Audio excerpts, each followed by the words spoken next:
আলাদার বাড়ি বিশেষ করে না বললেই নয়, এই হালাদার বাড়ির ঐতিহ্য সেই মাছ পয়েন্টে বাড়ি হলো যে ইকবুল হালাদারের ঘরের এই পাশে, মানে সামনে, পাশে না তো সামনে একটা ওটা হইতাছে। এটা বিশিষ্ট একজন, যদি ছোটো বলি তাহলে ভুল হবে, বিশিষ্ট একজন কারিগর। ঠিক আছে, দেখেন আপনাদের যা চাই, এটা হলো মহাফেজ খানের ছেলে জুয়েল খান।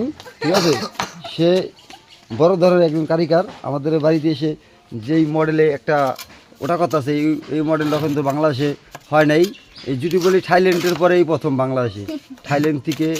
ঠিক আছে, আগে তো মানে আইছে। ঠিক আছে, থাইল্যান্ডের মিস্ত্রি, সে বহুত বছরের পূর্বে থাইল্যান্ডে ছিল, কিন্তু এরকম ওটা বাংলাদেশ মন্ত্রী কেউ করেনি, এই প্রথম।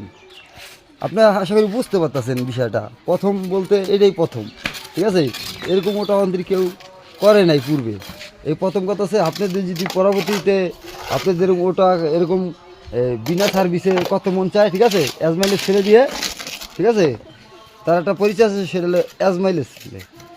এই এরকম ওটা যদি আপনারা করতে চান দর্শক, তাহলে আপনারা এই হালাদার বাড়ির নিকট, এই হালাদার বাড়ি মাছ পয়েন্টে, এটা আমি একটু বাড়াই বলতেছি, ইকবুল হালদার ঘরের সামনে আইসা, রুবেলের ঘরের পাশে আইসা আপনারা এখানে এই নিকটে যোগাযোগ করলে আপনারা সব সময় এরকম ওটা করতে পারবেন।